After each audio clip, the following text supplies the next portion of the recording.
Welcome back, Crusaders. You made it to the recap. This is Crusade with me, and today's episode is a quick power-up to seal in all the truth, hope, and strength we've been building together this week.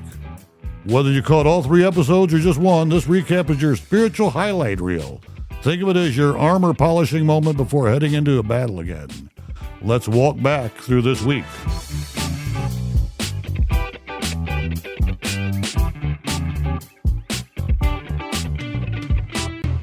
Hello, my love.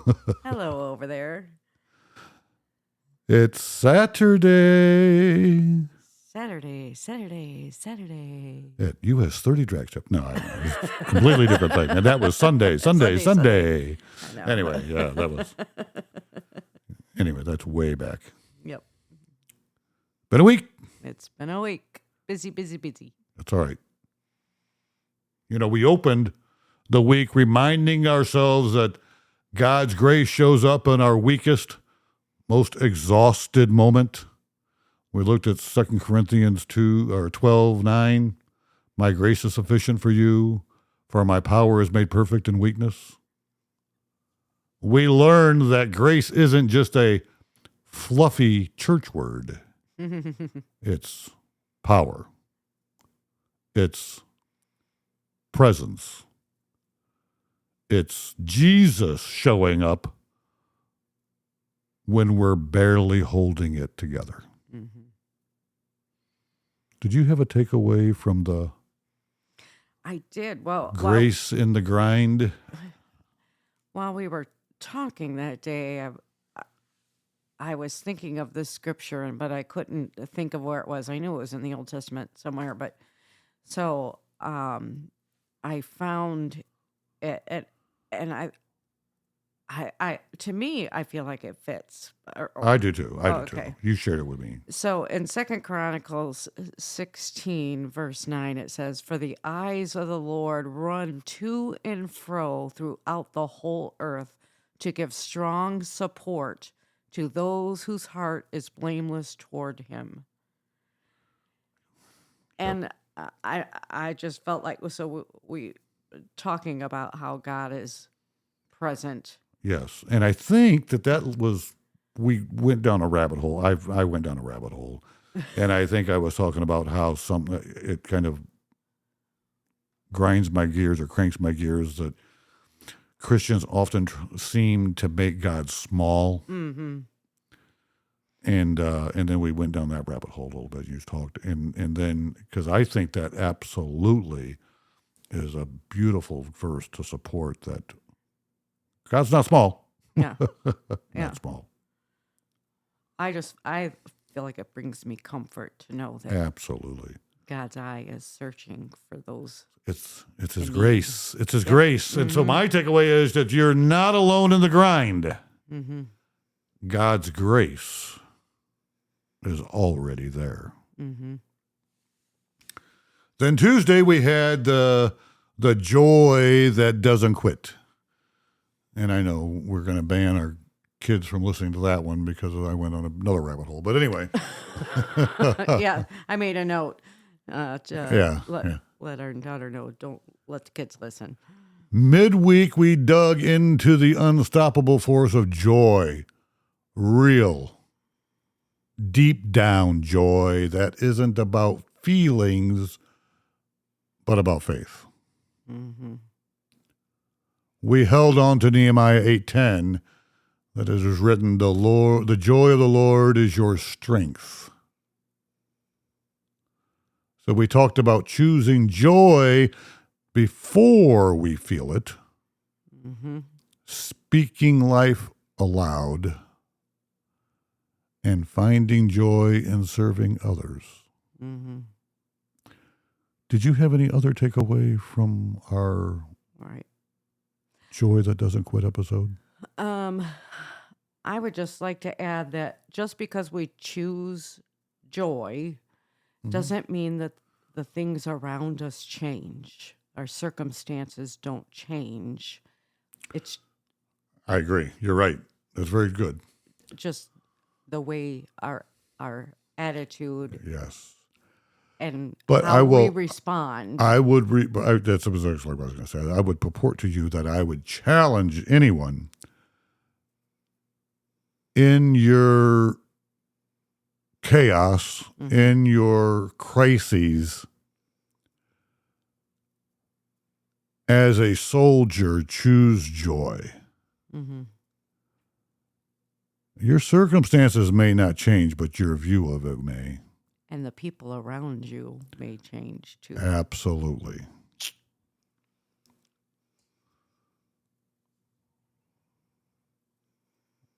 My takeaway that I wrote down on this was joy is your weapon, not your reward. Use it daily. Good. It's a good one.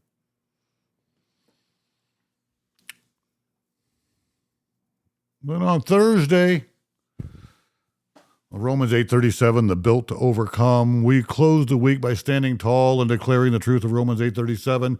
In all these things we are more than conquerors through him who loved us. You are not weak, not defeated, not forgotten. You are a child of God, armed for battle, built to overcome.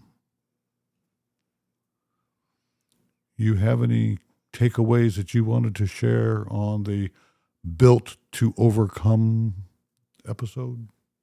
When you said something that really kind of struck a chord with me, when you said stop fighting the spiritual battle with earthly weapons.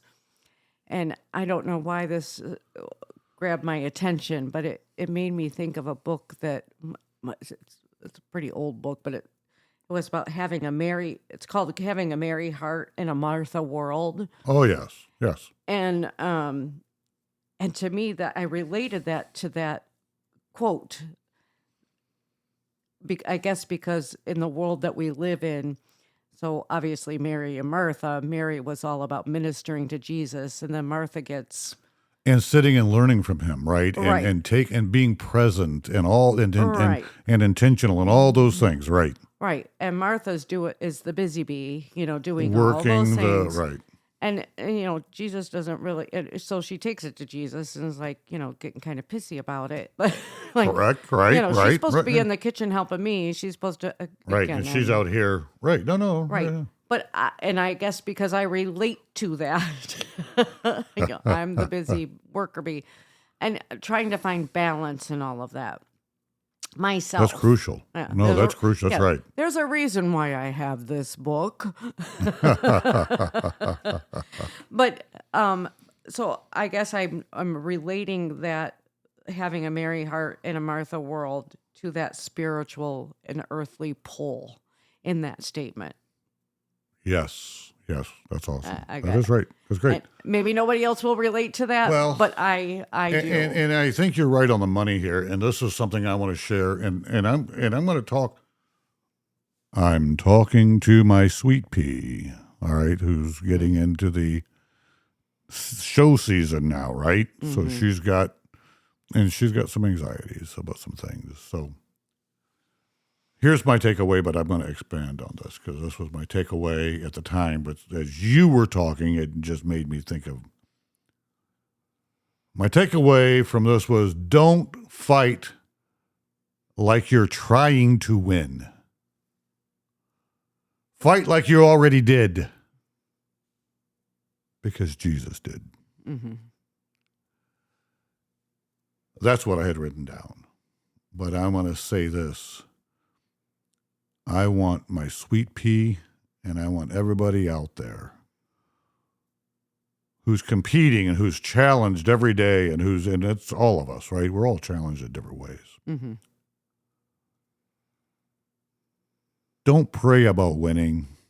Mm. Thank God for the victory. Mm. It's already happened. Mm-hmm. Visualize yourself with the trophy. Visualize yourself. You've won. Think on those things.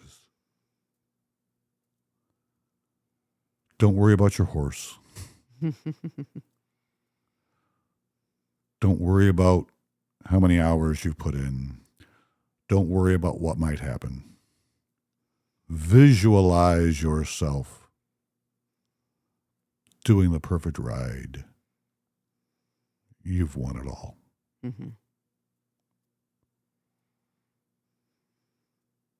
That's it.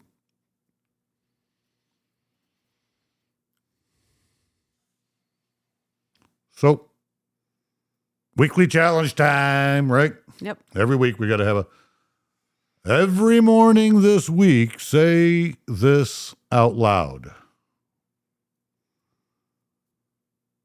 God's grace is with me. His joy is my strength. I was built to overcome.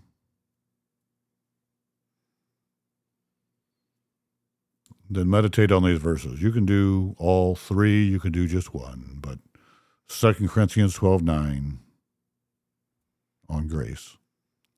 Nehemiah 8:10, the Lord's strength is our joy.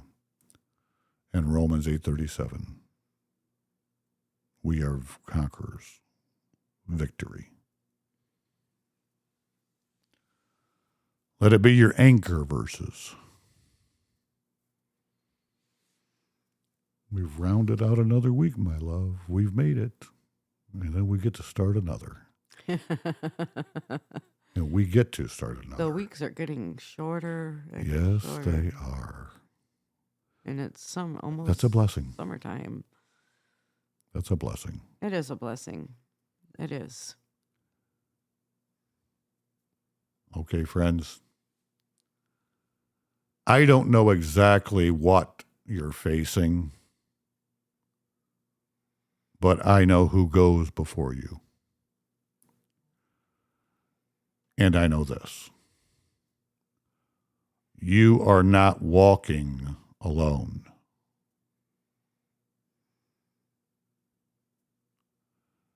Every episode, every prayer, every truth we speak here, this is your battle cry, your reminder, your call to rise.